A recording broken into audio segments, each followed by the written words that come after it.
Warning: the following video contains explicit language which may be offensive to some viewers or inappropriate for children. The content within this video is intended for mature audiences only. Are you ready?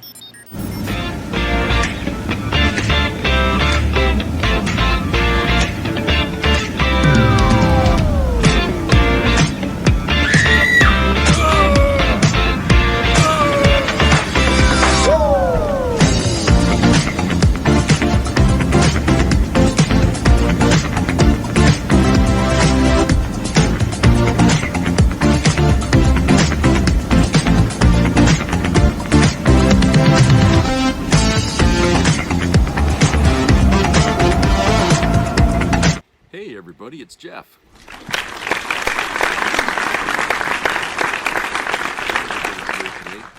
Really nice day in Maine. No clouds or nothing. It was actually 75 degrees. So I walked out to go have lunch and stuff, and I had a little jacket on that I've been wearing up to this point. Walked out the door and I was like, whoa, wait a minute. You know, I took that jacket. I was like, damn, I didn't think it was going to be that warm. But yeah, it was a nice friggin' day. Jeez, I mean, everybody's out. You know, I went and drove up across the, following the river up towards Hamden, heading up that way, and everybody's out walking their dogs, riding their bikes, and jogging. You know, everybody's out. You know, even there was a bunch of kids on skateboards. You know, that's funny, the skateboards they have tonight for the kids. You know, some of these damn things, they're motorized. And I was thinking, you know, I knew this guy back in the 80s. It was a kid that I was going to school with, had taken a weed whacker motor and put it on his skateboard, and he put a handle on the front of it, like, you know, how can I say it? It's like, you know, a skateboard with a sort of a handle on the front with a little motor in the back. And he used to go all over the place with that damn thing. And I was, you know, I thought that was pretty clever that he made that. Now, today, it seems like all the kids have them because they're battery powered. And, you know, so that guy, he was ahead of his time. You know, he created something that later became, you know, something commonplace now. And that's, you know, interesting how kids today have those things. And, you know, I don't know, they go for like over $100, almost $200, I guess, depending on where you buy them from. But it seems like a lot of parents have been buying their kids these motorized scooters and stuff and skateboards. I mean, it's but anyway. So, I have a couple of videos to play today, and it might make this video a little bit long, because they're both about 20 minutes each, so that's 40 minutes, and then gives me, you know, a little bit of time to comment on each. But anyway, this first one, it comes from the IHIP girls, and they're really pissed off at how Trump had gone to Qatar and Saudi Arabia, and he's over there being such a, you know, ass-kissing president, making our country look weak, and they're giving him all kinds of gifts. Now, I remember yesterday I was asking about what the hell did Trump do to deserve getting that $400 million 747 that was gold-plated on the inside. He did something. Well, we're gonna get to that. He did get some. They paid him for that, is what it is. Okay, he personally got paid for what he gave them, and we'll cover that. So let's go to that video here, and we'll come back and discuss that. Okay, so Trump goes to the Middle East and makes a bigger ass of himself than even I could imagine. He falls asleep. He's eating McDonald's. He's running around with his billionaire best friends, acting like Saudi Arabia is just the best, most aligned country with the United States. And then he starts saluting the Saudi generals. Play this clip. Here he is. Each one walks up and shakes his hand and salutes him, and he salutes back. And if a Kamala Harris, Joe Biden, Barack Obama did such a thing, Fox News would be hyperventilating. They would be losing their minds. And here he is. He's just so excited, saluting everyone. And this is just American weakness. This man is so weak. It's so easy to razzle dazzle him. He falls prey to superficial flattery and money, which puts all of us at risk, and it puts the world order at risk. He can't even pretend he's not just infatuated with the Saudis and all their money. And how disrespectful to U.S. military service members that he is saluting these people. He is gross. He is an embarrassment. He is pathetic in every way. And it's really important to remember that MBS, the Crown Prince of Saudi Arabia, is a murderous dictator. Mm-hmm. This is not a country that has the same values that Western democracies have. Women are treated terribly. I think gay people are pretty much killed. But furthermore, he ordered a hit of a Washington Post journalist, Jamal Khashoggi, and dismembered him, turned his body into acid, and poured it down the drain. And wherever they're saluting and palling around with the people who order this, not to mention that Saudi Arabia is all over the 9/11 reports. These people know exactly what they're doing. They have the same psychological profile that Vladimir Putin has, which an armchair psychologist like Pumps and me could figure out. All you have to do is tell Trump he's strong, he's attractive, he's athletic, he's good at golf, and then he'll do whatever you want. Throw in a plane for good measure. He's all yours. Here he is heaping praise on the man that murdered, dismembered, turned his body into acid and poured it down the drain. Here is the president of the United States heaping praise on a murderous dictator. We have great partners in the world, but we have none stronger and nobody like the gentleman that's right before me. He's your greatest representative. Okay, I'm going to stop it right there. Two things. Number one, Trump he's slurring. Yeah. I don't think he's cognitively well at all. I mean, people were all wound up about Joe Biden. This is 10,000 times worse. He doesn't even seem to know who our allies are, constantly is misidentifying people, telling this guy how great he is. That is not American strength. But most importantly in that video is Elon Musk. Elon Musk, who says he's stepping back from government, which was all bullshit because he is just parked right in there and he's sitting right in the camera shot, letting everybody know, I still control this stuff. I'm still in this. And there he is applauding as the president of the United States heaps praise on a murderous human rights violator, MBS. The thing about Donald Trump is he is so weak. He is so insecure and pathetic, and he admires and covets wealth so much. So regardless of the human rights violation, Trump admires MBS. He admires all that money. And Elon Musk wants the world to know, I still hold the leash on this man. And of course, he's over there schlepping for his company for personal gain. It is so gross. This has nothing to do with America, but enriching the Trumps and enriching Musk. It is absolutely corruption gone haywire. And next up, we have Trump telling MBS that America is the hottest country in the world, with the exception, of course, to Saudi Arabia. This is nauseating, but it's important to point out this is not what American presidents do. They are continually trying to normalize us aligning with the dictators in the world. And when all the dictators in the world line up, it always ends in war. This is dangerous. This is breathtakingly foolish. And this is American weakness. Do not think that you can just ignore Trump and the stuff that he's doing. This is dangerous for all of us. Play the clip. We are rocking. The United States is the hottest country, with the exception of your country, I have to say, right? I'm not going to take that on. No, Mohammed, I'm not going to take that on. Wouldn't that be a terrible thing if I made that full statement? But I will not do it. You're hotter. At least as long as I'm up here, you're hotter. okay, this is so childish. This is not diplomacy.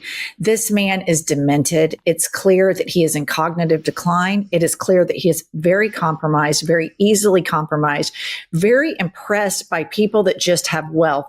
And it doesn't matter how they get it.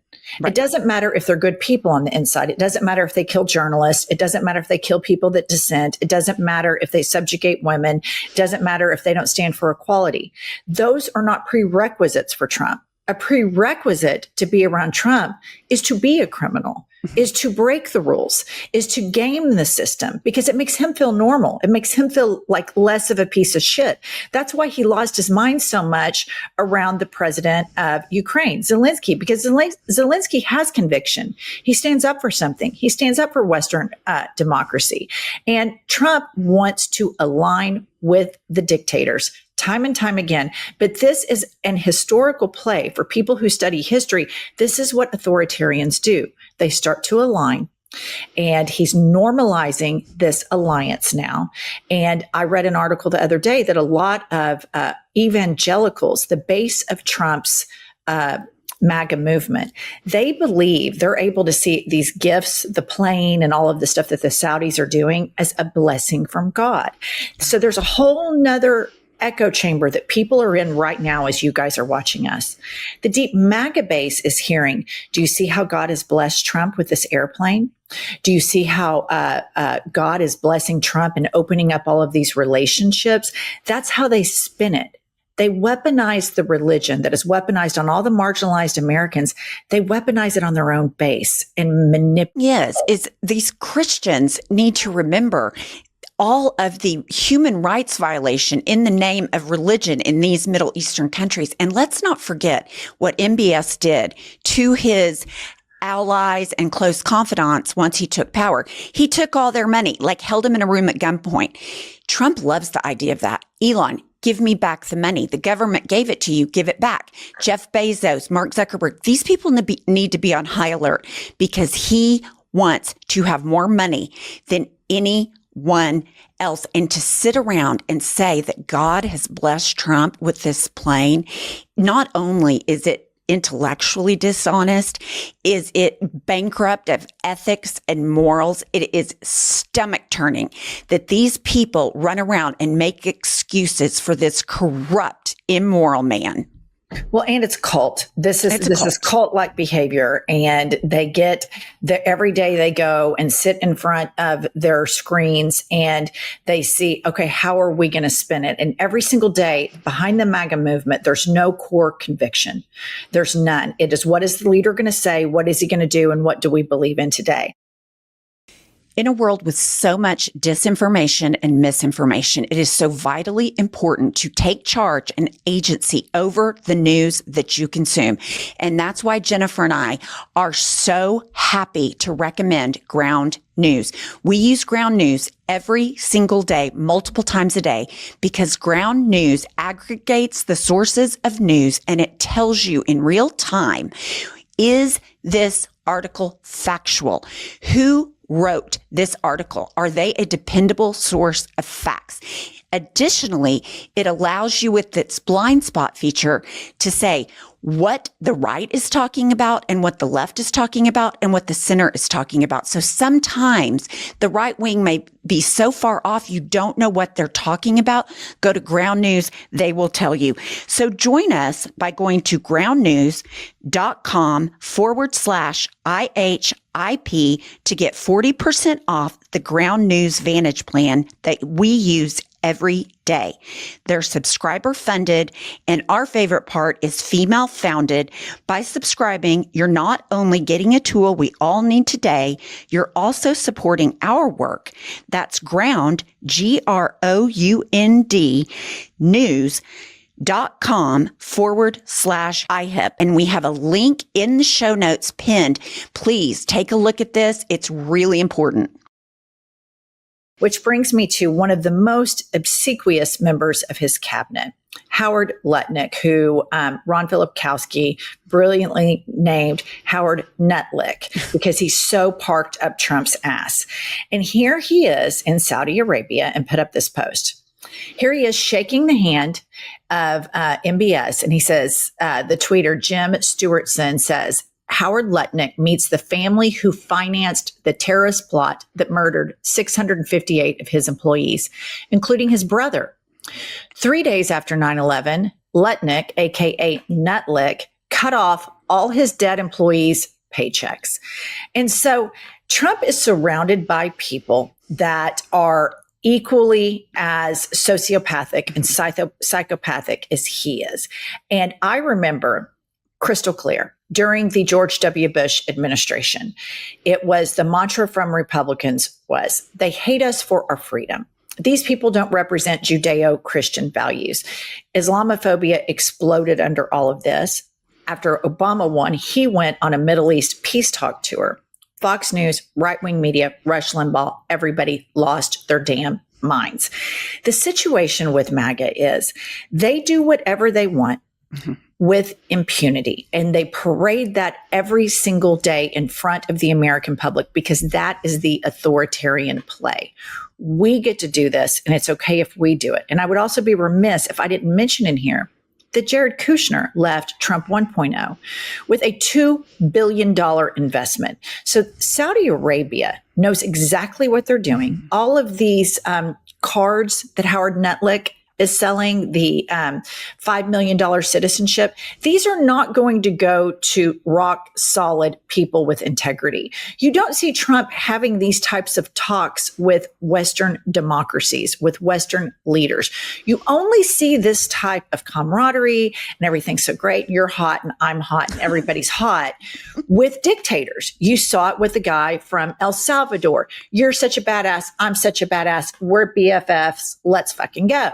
And now you see it with this. You see it with Putin. But then when anybody stands for democracy and the rule of law and honesty and integrity, Trump's a complete dick every single time.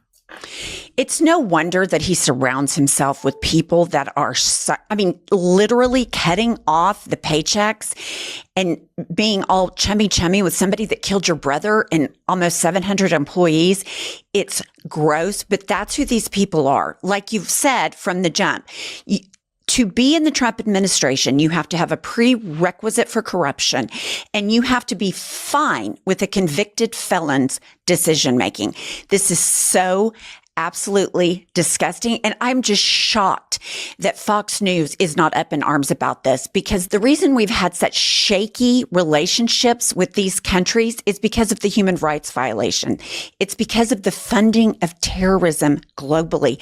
And now Trump, he wants in on it. He wants the money. He doesn't give a shit how it affects people globally. He certainly doesn't give a shit how it affects Americans. He wants to enrich himself, and it's gross, and shame on everybody that's acting like this is a good thing. I'm impressed that you actually had a bar for Fox, that you're shocked that they're not upset about this, because I no longer have that. But I would be remiss if I didn't discuss American foreign policy. And American foreign policy historically has led us to this moment. American foreign policy under both Republicans and Democrats has been incredibly duplicitous. After 9/11, we lied as a country, and we said that there were WMD in Iraq. There was no such thing. This was a pet project of another war criminal named Dick Cheney. And we are so compromised by Saudi Arabia that they can kill a resident of the United States and a Washington Post journalist with impunity. And they can fund 9/11, but president after president trots over to Saudi Arabia. A lot of them are not this nauseating, but in general, I think that there is a schizophrenic foreign policy when it comes to countries like this, because we are so beholden on their goods and what type of oil and their geopolitical location, but they play both sides of it. We come to the table representing human rights, but yet we kind of let them off the hook. Other countries don't get off the hook. So I do think that there is a reckoning that American foreign policy historically and moving forward needs to have, because the whole Saudi Arabian thing has been schizophrenic from the jump as far as the United States of America goes. All right, that's all we have for this episode. Trump fuckery in the Middle East, and we'll see you all later.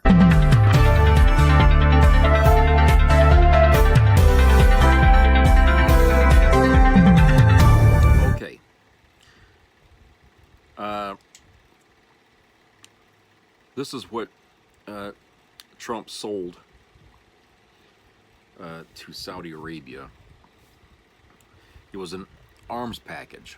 Now, let's understand something here. They've always bought weapons from us, which has been a point of contention for a lot of Americans, you know, because Saudi Arabia, you know, they're the biggest violators of human rights. I mean, they do all kinds of nasty shit over there. And yet we're tied to them because we're taking their oil in exchange for us giving them weapons. All right? Well, we just agreed to the biggest arms package that's ever been made to Saudi Arabia here, thanks to Trump. It starts at $142 billion, but it's expected to go over $1 trillion in the coming months. And some of the things that were agreed that we was going to give them is some of our Lockheed F-35 jets. And I can't, you know, it's hard for me to even say that this is what's going on here, but that's just the starters for the jets. What else is he going to give these fucking people, okay?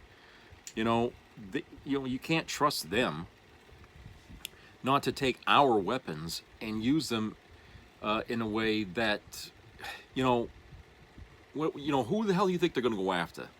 You know what I'm saying? And I just feel like this is really a betrayal to cut a deal like that with these fucking savages over there. And that's what they are, okay? It's not a racist thing that I'm saying. I'm just saying those people over there in that country, their government is savage. These people are savage, okay? And the United States was never one to make deals, you know, to people, you know, I mean, look, remember, let's take in 2018, the murder of the journalist Jamal Khashoggi, okay, by Saudi agents, okay? Bin Salman, the guy that Trump says, oh, he likes me. He was the one that approved the killing. You know?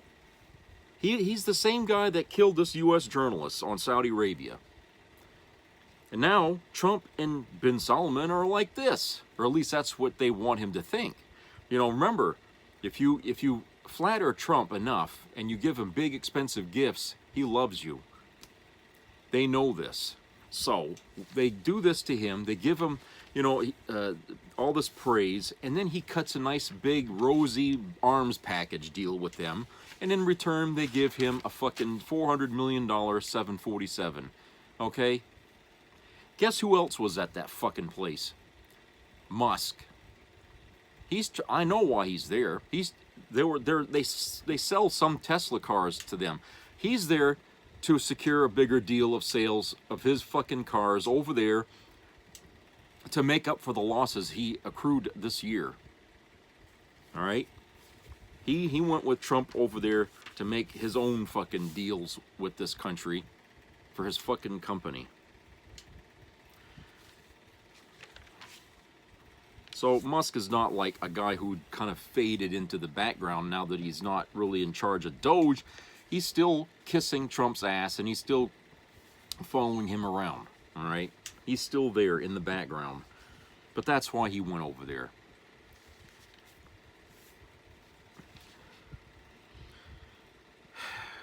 You know, we put sanctions on Syria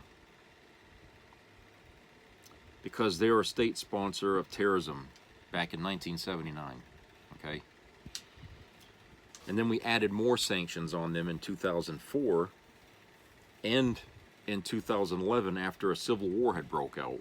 Now, he wants to lift all those sanctions. He wants to get rid of that.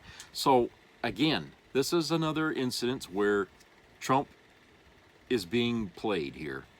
They're up to something over there. They want all these things. Okay, and Trump is being flattered and given gifts. They're buying him. They got the money to do it, okay? They're buying him off all over the fucking place. When he was saying about how rich he was going to be and all that, he wasn't talking about the United States. He was talking about himself. Okay, these are the fucking deals, because now that he's a president, he can make these deals. All right? And in return, what he does is he sells us out. He sells out this country, and he gets gifts and all kinds of other goodies from these people.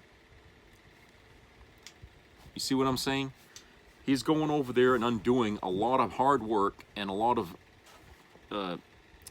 what can I say? You know, to make our stand in what is right and wrong in this world. He's destroying that, betraying that. He's selling us out, so he can go over there and get all kinds of, you know, flattery and wealth and gifts and all these things. That's what he's doing. That's why we have a problem with that over here. That's why the Democrats are pissed off, and why a lot of Republicans are pissed off, because everything that we've tried to do to, how can I say it? You know, to show them that the United States does not stand for what they do over there to their people, okay, he's basically flushed that down the toilet. Because Trump is going to say, I don't give a fuck what you people do to your citizens. I don't care. You know, just make me rich. Make me richer. That's why he's over there. And he's such a gullible idiot. You know, and like, you know, like the lady in the video said, Trump's over there. He's half asleep, tripping and, you know, and stuff. And he does, you know, they're pulling him around. He don't even seem to be cognizant about where he's at or what he's saying. Okay, he just his mind is gone. And I think, you know, people are going to see more of that in the days to come here. And you know, at some point, I mean, hell, the MAGA was not slow to come to an argument about Biden, about his mental faculties, and we shouldn't be either. We shouldn't be afraid to point out that Trump doesn't seem to be healthy. Okay, he's mentally slow. He doesn't seem to make much sense when he talks. He can't remember people's names. Okay, he's just out there selling us out. Okay, and making himself rich doing it. Now, he's not even dealing with Putin. You know, the war. Putin and Zelensky trying to work out some kind of a ceasefire, because Russia is falling apart here bad right now. Okay, they're losing everything over there. Zelensky's kicking their ass, and Trump, who was open to bringing the two together, you know, all of a sudden now he ain't interested in Putin, and the reason being is that he's not going to get what he wants from Ukraine. Trump's not going to be able to get these minerals and all that shit that he wanted out of Ukraine. He ain't going to get that, because Putin and Zelensky kind of stopped that from happening by continuing their fight. So he's ignoring them now, where Putin is trying to work out some kind of a ceasefire, I guess, with Ukraine on their own. All right, which is how it should be in the first place. All right. But he's not only ignoring them, but he's also ignoring Israel and what's going on in the Gaza Strip, okay, which kind of annoyed Netanyahu, that he's just flying over their heads and heading towards Saudi Arabia. They ain't stopping to talk to Netanyahu at all. You know, so what does that mean? Does that mean Trump's giving up on them too? You know? Sounds to me like he's going where he's going to get the most for his buck, essentially. He's guaranteed to get all kinds of goodies here from Saudi Arabia because they want something from him, and he just gave it to them. You know, anybody who was worth their fucking weight would have told Trump, no, don't do it. You know, these people are not the best people to be doing business with, okay? And you going over there and giving them over $1 trillion of our fucking military assets for them to arm themselves to the teeth. I mean, for what? Are they planning on invading somebody or something? You know, what the hell are they going to do with all that equipment? You know, our best jets, he wants those. You know, if I was in the military, I'd be kind of pissed. You know, and yes, what the lady in the video had said is true about how both parties are kind of responsible for allowing us to remain tied to that country and dependent on them for oil for all these decades, okay? We should have severed our ties with that country way, way, way, way back, okay? During the Carter administration, okay? We should have cut our ties with that country way back then instead of importing our own oil from that country. Makes sense, right? Because especially if they're not such a nice country to begin with, all right? We should have done something better. But we've been engaged with them, tied to them in ways that I can't even begin to imagine. I mean, you know, the deals that have been struck with these fanatics over there and stuff. I mean, what do you? I mean, there's no way to know for the average citizen. I imagine a lot of state secrets in this country have a lot to do with Saudi Arabia, and those things will never get leaked out to the press. Okay, there's probably a whole lot more that went on with this conversation between our dictator Trump and Prince Mohammed bin Salman. Okay, I'm pretty sure there was a lot more said.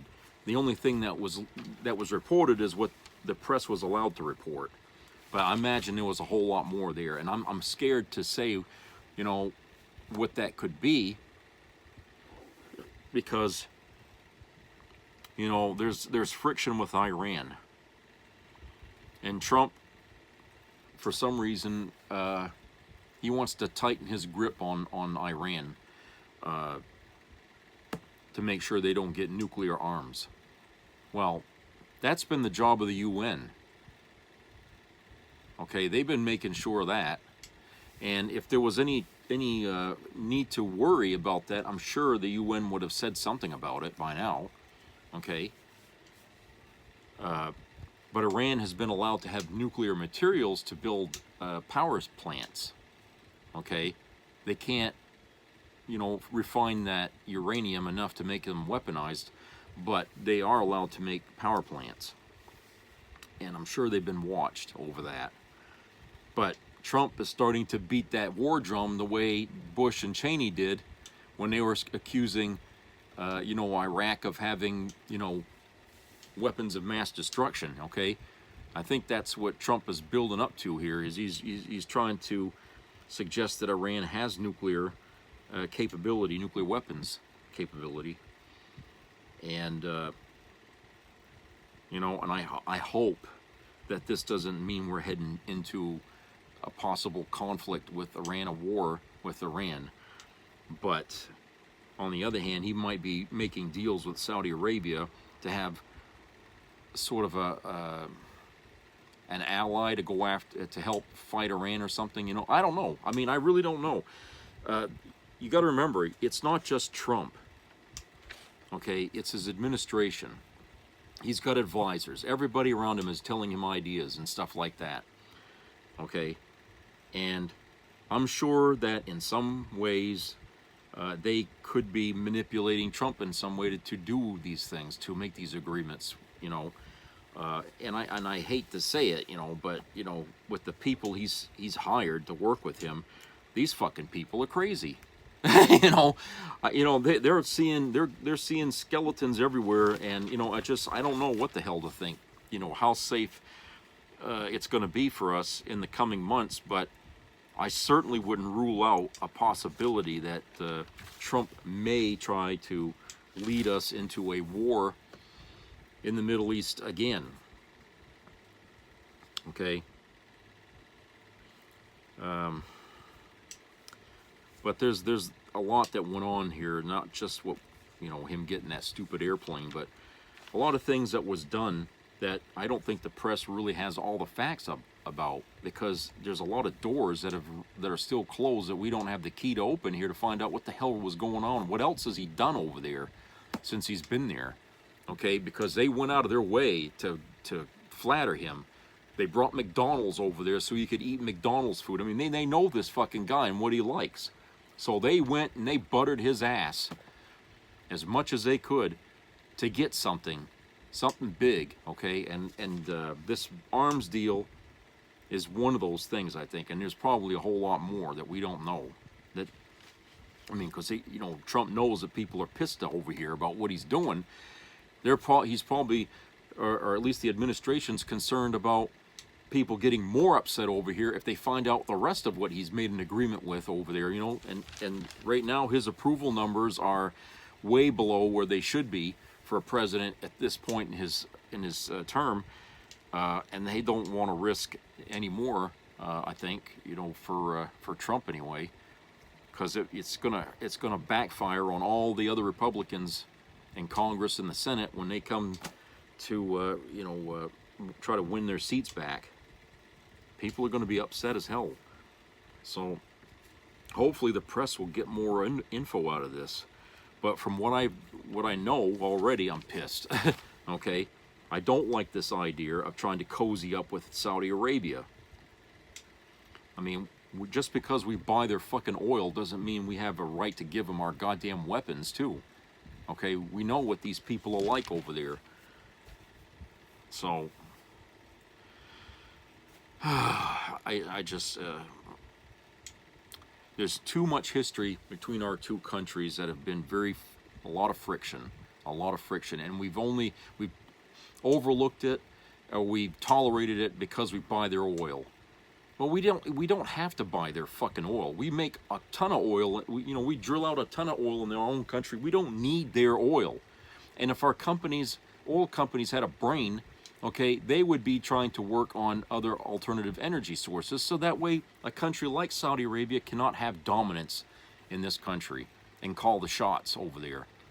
All right? When are people going to wake up and understand that? If we get ourselves off of oil, we can cut our ties to Saudi Arabia and let them do whatever the hell they want over there and leave us the hell out of it. Okay? But you see, it's all about the expediency of profit.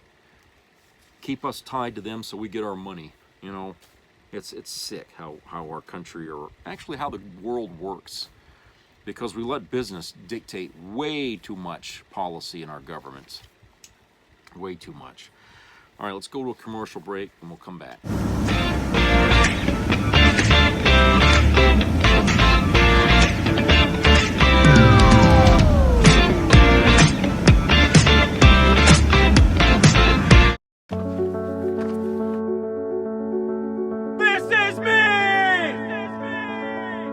I'm Alex Curtis. I'm a lobsterman in Maine, and this is me.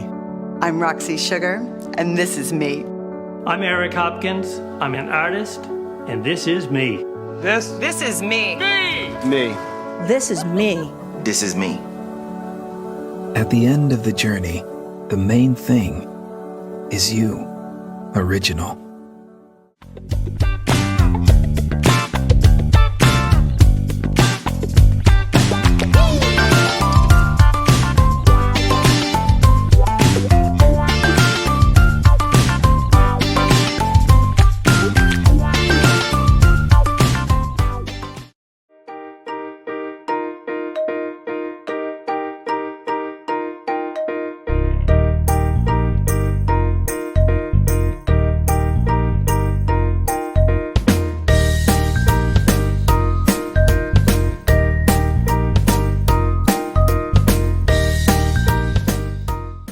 Stephen Miller designed it. Donald Trump demanded it. Kristi Noem and Holman ordered you to do it. Illegal deportations, mass raids, rounding up people who are here legally, arresting citizens, family separations, snatching students off the street for tweeting, detention without hearings, shipping them to foreign prisons, deportations defying court orders. When government agents like you abuse your power, when you trample civil and constitutional rights, you can be held personally liable in civil court. You can lose everything, and Trump can't pardon you. That includes ICE, that includes CBP, contractors, DOJ, even the White House. Yep, every last Trump official pulling the strings. Even, well, especially the lawyers. If you think you're safe behind badges and titles, you're wrong. You do a hard, dangerous job. You're vital to our security. But what they have you doing now isn't law enforcement. It's just lawless, and you'll pay the price for following illegal orders.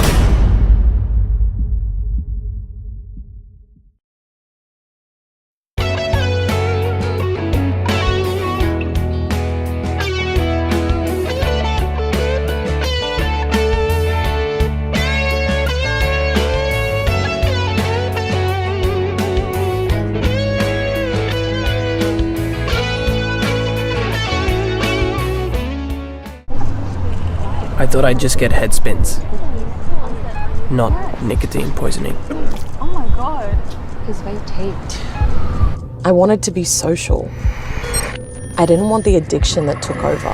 I thought it was just a bit of fun, but not being able to breathe because of lung damage is definitely not fun. It's proven that vapes cause real harm. Every vape is a hit to your health. For more proof, search vaping harms. Have you heard about the salt trick that's making men last for hours in bed? If not, pay close attention. Seriously, salt turned my husband into a bull in bed. He always had a sleepy worm and even used those little pills. But after he started doing this simple 15-second salt trick under his tongue, he tossed the pills away. The transformation was incredible. The worm turned into an iron anaconda, and even at 61, he's putting guys in their 20s to shame. I've never seen anything like it. Apparently, the salt turbocharges blood circulation down there by 34%, making it thicker, harder, and lasting longer than ever before. It even works for men over 70 or 80 because it's all natural. My friend's 78-year-old husband had been suffering from limpness since he was 43, and now she says she has to beg him for a break because he's making up for all those lost years. If you want to see how it works, my husband made a free video showing step by step how any man can do the salt trick at home. Just click on the link in the description or on the first comment pinned. Imagine making your woman scream, roll her eyes, and have her legs shaking tonight, then waking up tomorrow morning ready for another round with the tent pitched. As a woman, I can guarantee your wife will thank you for learning this little trick. So click on the link below and watch it while it's still online, because I'm not sure how long my husband is going to want to keep sharing the secret. Be a part of the entertainment value of a lifetime.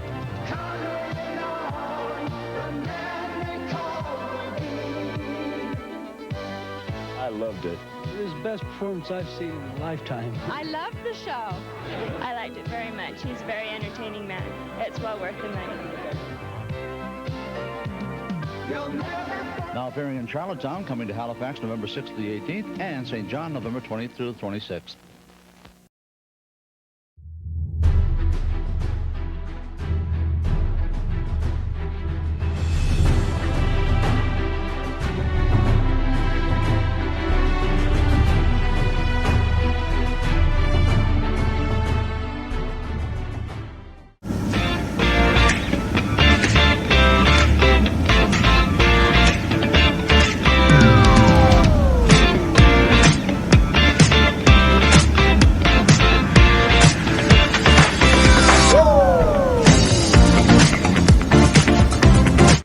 Okay, welcome back, people. All right, this second video comes from Jack Cocciarella. I hope I'm saying it right. I think this is either the first or second time I posted one of his videos. Anyway, he's talking about how this journalist, who was an anti-Trump journalist, got arrested. But once he was released, he went public with it, and and now he's putting this video that the journalist had made, and so let's go and watch that, and we'll discuss that after.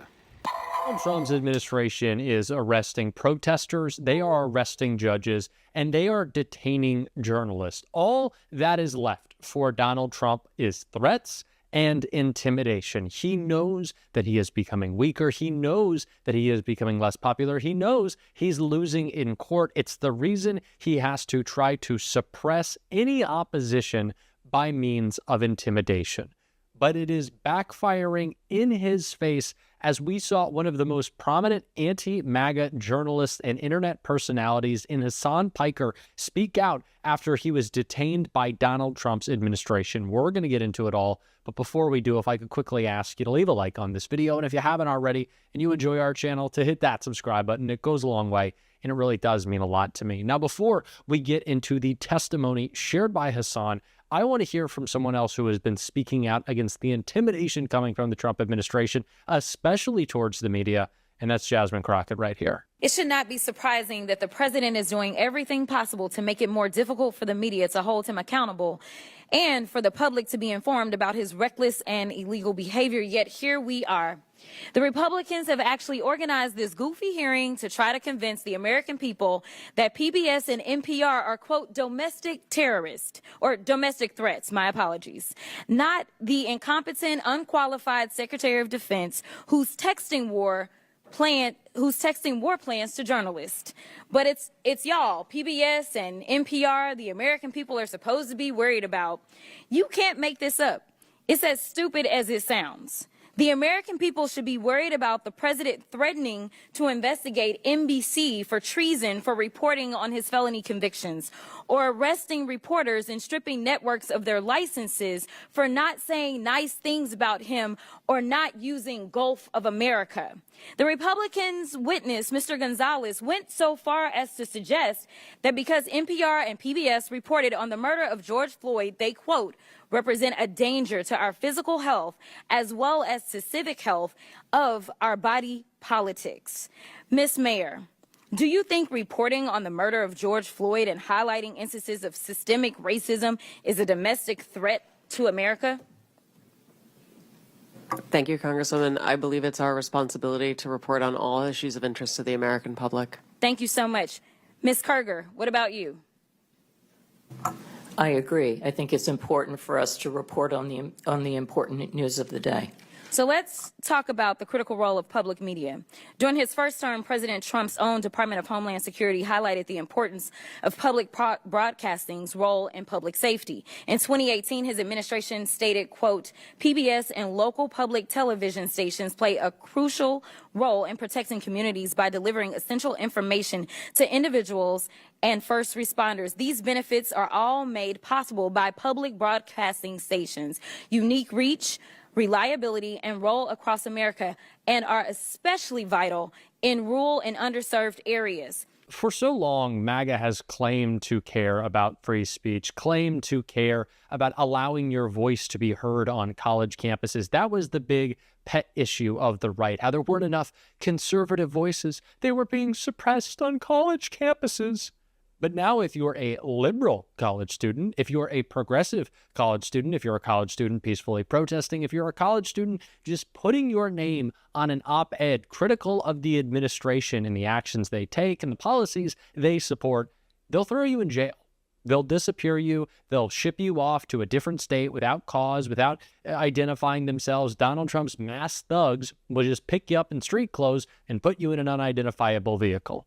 That is what they'll do. They want to intimidate, which makes it that much more important that people speak out. And that is exactly what we just saw from prominent streamer Hassan Piker, who told his story of being detained by the Trump administration. For those of you who don't know, I was detained by Customs and Border Patrol inside of the O'Hare Airport. I get to the global entry line, and they're processing everybody expeditiously. Gets to me, take a photo, boom, walk in. Instantly, the Customs and Border Patrol agent goes, "Step aside, sir. An agent will come and take you to another location." I was like, is that proper protocol? It's like, sometimes it happens. There's a detention area. I'm sitting there. There's like a bunch of terrified families. There's an old lady in a wheelchair. Finally, this agent comes out. They take me to this back room and we got to talking. And let me tell you folks, the TikTokers that talked about being detained, they were right. It was an insane situation. So it's very obvious that they knew exactly who the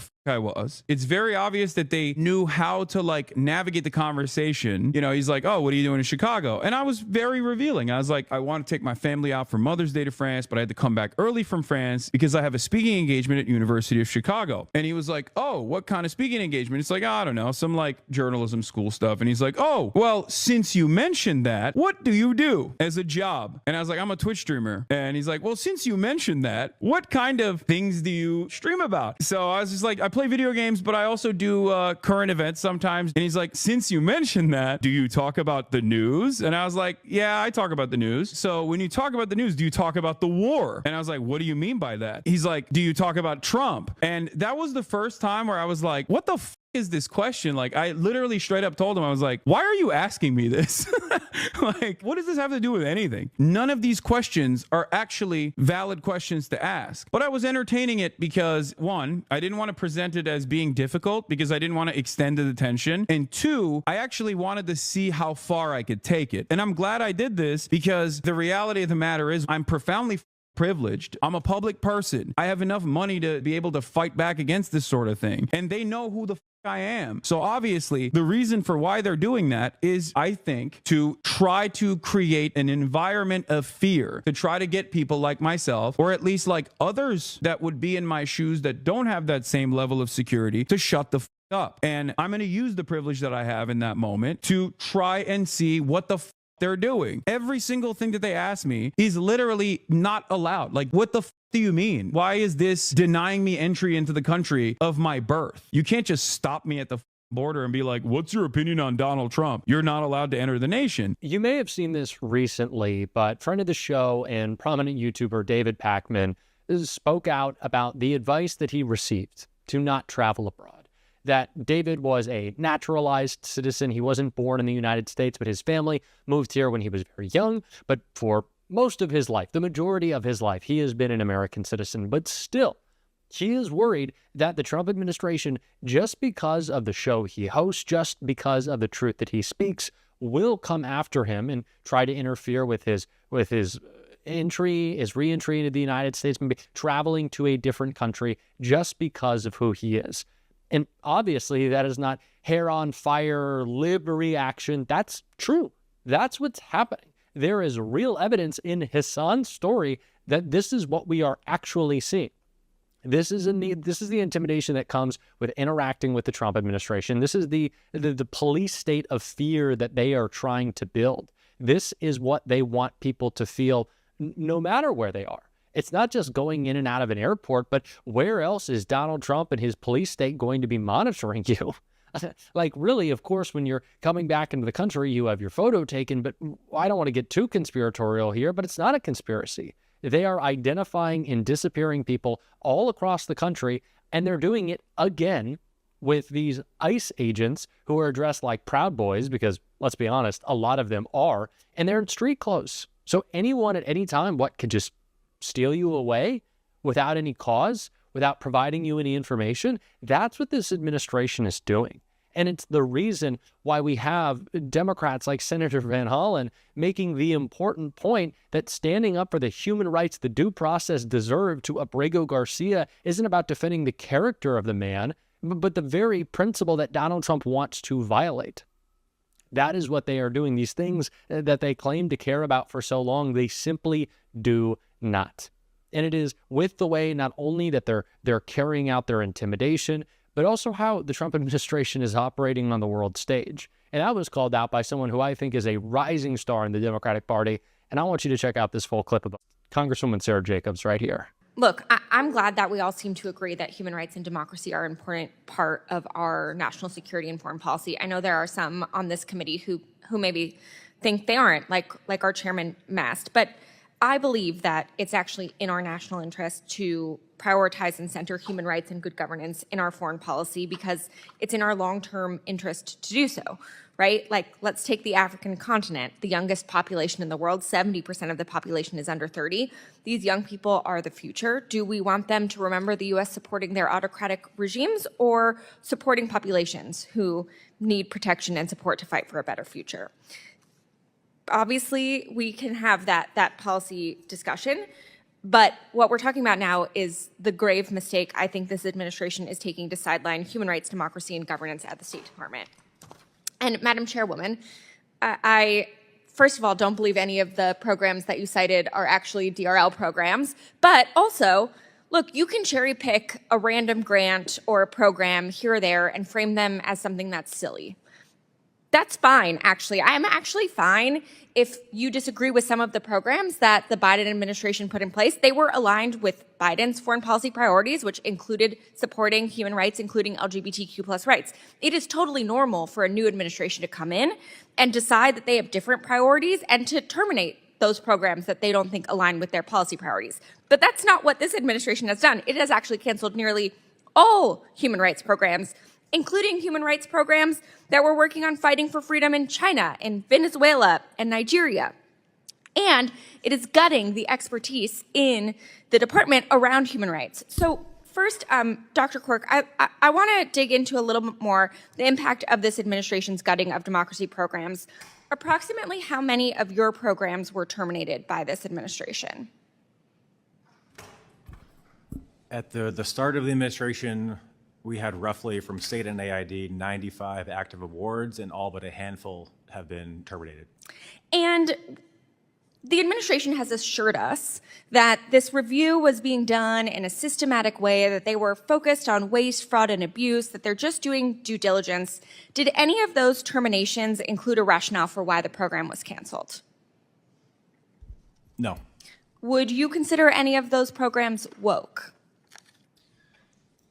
I would not. Look, anyone implementing democracy and rights programs over the last 10 years could be accused of doing woke programming insofar as work plan or proposal had to include those words based on that administration's foreign policy. Republicans talk so much about patriotism, love it America, but it's very clear that they don't actually care about real American values, leading on the world stage, fighting for humanity across the globe.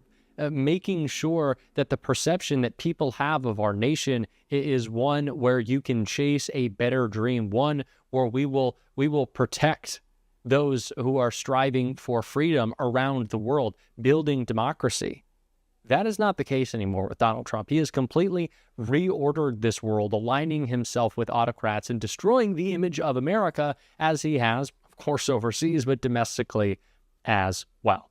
So it's time that we reclaim what it means to fix a country that is constantly an ever-changing experiment, fight back against the fake MAGA patriotism. And we're going to be calling that out on this show every single day. And if you want to support that, as always, you can hit that subscribe button, leave a like on this video. And if you stuck around at the end, you can drop a blue heart in the comments.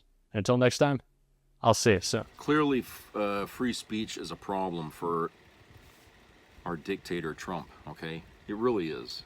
And for any dictator. You know, Putin does the same shit over there in Russia. Anybody talks shit about him, okay, they disappear. They fall out of windows or pianos drop on them or something, you know. And Trump would like nothing more than to do that here. Okay? But the problem with that is that Americans over here are used to having their free speech. And if you're going to shut everybody up, you're going to have to do a whole lot more than just sick ice after people and do something like that, because all that's going to do is encourage more people to continue speaking out.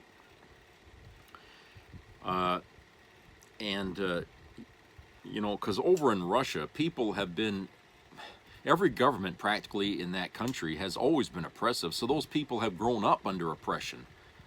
You know what I'm saying? These people, when the minute they got a little taste of democracy over there, or American way of life in 20 years since the what can I say, since the fall of the Soviet Union, and businesses started going over there, there was a whole generation that grew up, okay, during that time, that got to experience McDonald's over there, got to experience malls. They had stores from our country over there. These kids grew up, okay, experiencing all the goodies that, you know, this country can give. And when Putin started his fucking bullshit with Ukraine, most of those young people who were in their 20s, early 20s, they left Russia. They went, I don't know where the hell half of them went, but they all fled, okay, because they weren't going to go back to the days that their parents had lived through under that oppression. But you see what I'm saying? That country is used to that. So they've learned, it's been inbred in them not to fight or resist. Over here, it's different. Because here, we've had freedoms. We had our free speech. We have all these things, and we grew up with those things. You try taking that away from us, and you're going to have a fight. And it's not going to be a silent fight or like Tiananmen Square. It's going to be all no holds barred. Okay? And that's the thing that, you know, this country is not really capable of understanding, I think. is just how much we cherish the rights and stuff that we're supposed to have. And if Trump thinks he can oppress us with ICE and the FBI and, you know, whatever, okay, that's only going to make the protests louder and more violent. And eventually, it's going to lead to things that they're not going to want to see happen, and it's not going to stop until they get back what they lost. You know? So, you know, starting with journalists who are only doing the job of reporting what's going on, and in some cases giving, you know, opinions, commentary, to fill in the gaps of, you know, of why things are happening the way they are. And because the other side is so, how can I say, they can't defend their position, okay? Trump can't defend his position. He can't, anybody that's questioned under oath in before and in hearings or whatever, asked about, do you believe in the Constitution, and they tap dance around the answer. Okay, none of these people can stand firm on a fucking position because it holds no fucking water, and they know this. They're not going to go up there and admit the truth that they don't care about due process, that they don't care about the Constitution. They only care about what Donald Trump tells them to do. Okay, and if they went there and said that, that would be it. Game over. Okay? So they have to find ways to sugarcoat what's going on. And it ain't working. Because the more they try and tap dance, okay, the more we're seeing that these people are lying. Okay, and they're just narcissists, and they don't give a shit about what's right or wrong or what's ethical or unethical. They don't care. All they care is that, hey, we're working for Trump, he's paying us good, and we're just going to stay with him, you know. It's, you know, that's probably the same general attitude that occurred in Germany in 1938 when you had all these people supporting Hitler. They all thought they were going to get something from him, okay, something big, and they stayed loyal to him because he created such a movement, and they were going to make money off of him and all this shit. The same fucking thing, you know. People being misled, and then obviously getting their nuts cut out from under them when things went bad, okay, and that's what's going to happen to these people. But you know, it's okay for MAGA to spend hours and hours every day on their web pages talking about Joe Biden, insulting him and everything and making up shit, okay? But boy, they certainly can't take it. They can dish it out, but they can't take it. When we start talking about Trump, okay, they want to go right to Fist City right off the bat. It's like, oh, you know, hey, free speech. It's okay for you to use your free speech to criticize a former president, but, you know, we're trying to criticize Trump, and that's not right. Okay, in your eyes. We're not allowed to do that. You know, again, that's the root of a dictator, that he's conveyed onto them. These people are like-minded with Trump. If it was a Democrat who wanted to be a dictator, they'd already be out there fighting and killing people right now, okay? You saw what they did to the fucking Capitol when Trump lost the election, okay? These people would go right to Fist City like that. All right? The Democrats, on the other hand, they're sitting on their hands and tolerating as much as they can tolerate before that happens. But with MAGA, no. They can't tolerate anything. But, you know, bringing up, you know, this shit here with Trump and what he's doing comes right, like I said, from the Project 2025 manifesto. And I think a lot of people, when we mention that, they think of it as a book with words in it, okay? Yeah, it's got a lot of pages, okay? It's really thick. But what people aren't thinking is that that thing was written by more than one person, okay? There was a bunch of people that sat down and hatched that little shit-ass idea of theirs out and called it Project 2025 at the Heritage Foundation, okay? A lot of these people, we don't know their names. We don't know their faces. So we ought to be protesting the Heritage Foundation. We really need to go over there you know, and protest the shit out of them and find out who these fucking people are. Okay, I think, you know, was it Marco Rubio, Stephen Miller, Russell Voigt? I mean, I think some of these people, you know, involved with the Heritage Foundation. That's just for starters. But, you know, we need to find out who these goddamn Nazis are at the Heritage Foundation that wrote this fucking thing out, that's directing Trump to do exactly what he's been doing for the last 4 months.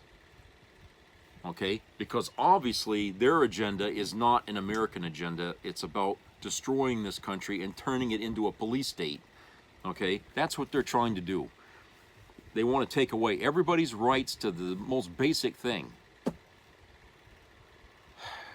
You know, and I feel like, you know, this is simply a plan to turn our country into the Nazi Germany that Hitler wanted his country to be.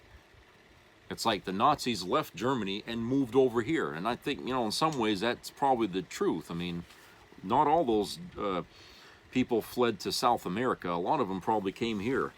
But at the same time, we have people here who think that being a country run by a dictator is a good idea. But they obviously have no fucking idea what they're talking about, because they've never spent one day in a country that is run by a dictator and found out what it's like to be there. What it's like to live under oppression. So what they are is this group of people are just a bunch of pissed off people who can't sell an agenda because nobody likes what they're selling. That's what this is about. Who the hell, how many people in this country want to ban abortions? It's not as big of a percentage as you think. Not as big as you might think. Sure, we might be a Christian-dominated country, but there's a lot of Christians in this country who don't agree that a ban on abortion is a smart thing to do. Okay? So let's make that abundantly clear. And a lot of these things, you know, politicians on the right wing will try to run on, but they lose because nobody wants that.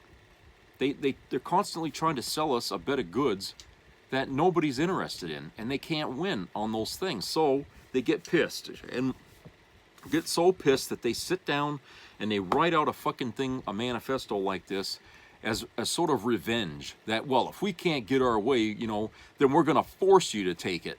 We're going to force you to swallow that goddamn pill. Okay? This is the minority getting all upset and pissed off, trying to force everybody to live under their goddamn thumb. And we're being stupid. We would be stupid to let them get away with that. Allowing Trump to come back into the Oval Office for a second time is us just being lazy and not realizing that the guy's dangerous. Okay, we put our own selfish needs ahead of the country as a whole by letting that son of a bitch back in there. Okay, we wouldn't be where we are today. Okay, if we exercised our intelligence when we voted and realized that, hey, Kamala Harris is 10 times better a candidate to be running this country than Donald Trump ever will be. All right? We wouldn't be under this kind of shit if she was the president right now. And I'm glad that Jasmine Crockett, you know, is calling it like it is. I mean, she lays it out in the simplest terms, which is what I like about her. She makes it understandable that what we're seeing happening here is really oppression. It's you know, unconstitutional behavior. And our people that Trump is using, our law enforcement or whatever you call them, okay, immigration services, using them to exercise illegal things, okay, is so unconstitutional. It's a sin, okay? It's a fucking sin. And yet, you know, the Republicans stay quiet and they leave it up to the Democrats to talk about it. But you know what? Republicans have created such a distrust of Democrats in this country, an unfounded distrust of Democrats in this country, that by letting Jasmine Crockett talk about this thing, nobody is going to listen to it. Okay? They got people thinking that, oh, it's the Democrats that's created all this mess. And even though it's a total opposite of the reality that, you know, what is, people won't listen to Jasmine Crockett, you know, except the people in the choir. Basically, she's preaching to the choir. Only they're going to listen to her. But the Republicans won't be allowed to listen to that, or allow themselves to listen to that. They're going to wait until it's filtered through Fox News before they listen to hear what she's saying, and it's going to be disseminated to them in layers of untruths. That's how these people stay in the dark. Okay.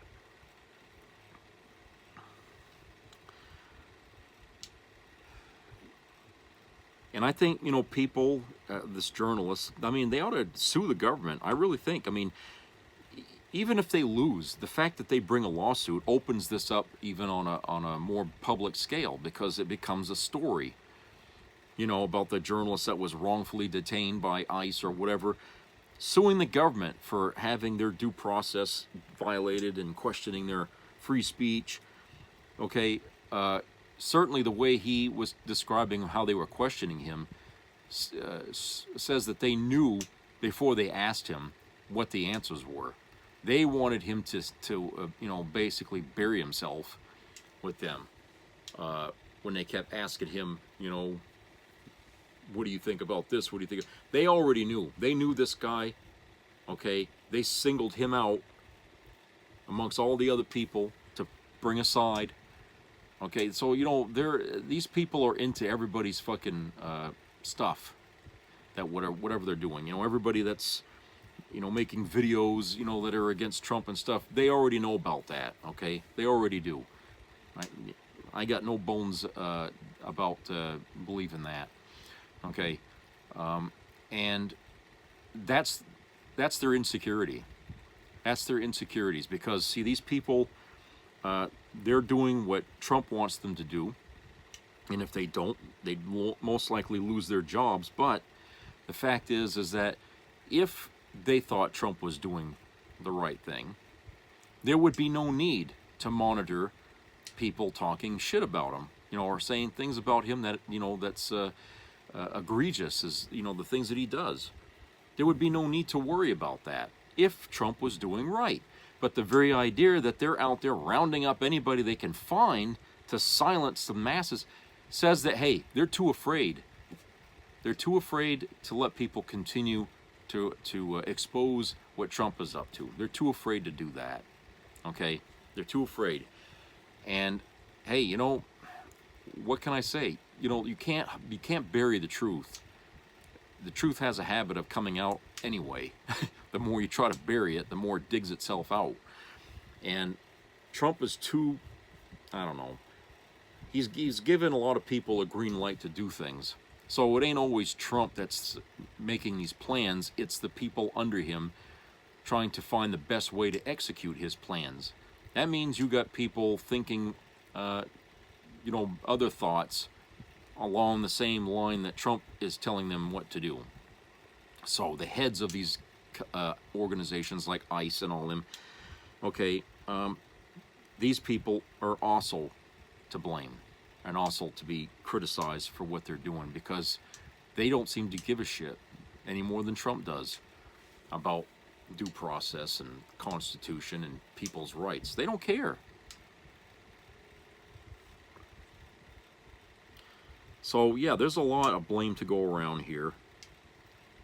And we're probably going to see more journalists and people online, or what, you know, anybody that says anything, okay? I wouldn't be surprised if they got goddamn vehicles going around that are wired for sound just to listen to conversations in people's homes, for Christ's sake, you know, to see who's talking what, okay? Wouldn't be surprised at all if that was going on.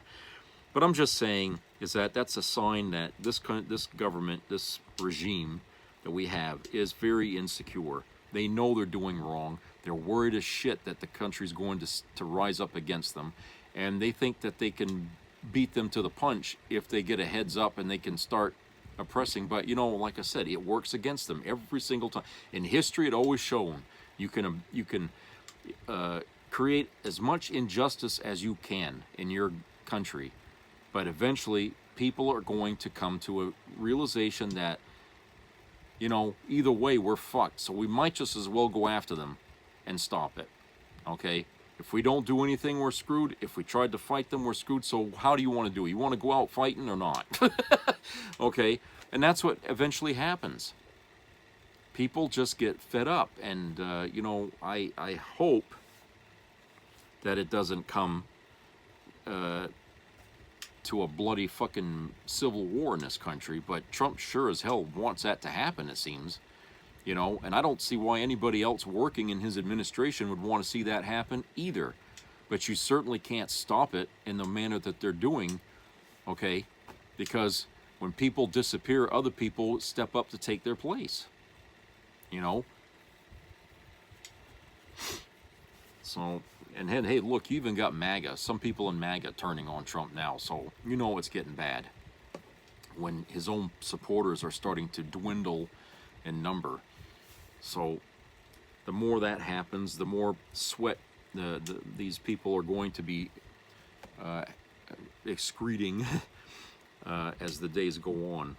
It's not a very comfortable position for them to be in right now. And I'd hate to be anywhere near the Trump regime or be associated with him right now, because I'll tell you, it's almost as bad as driving around with a Tesla.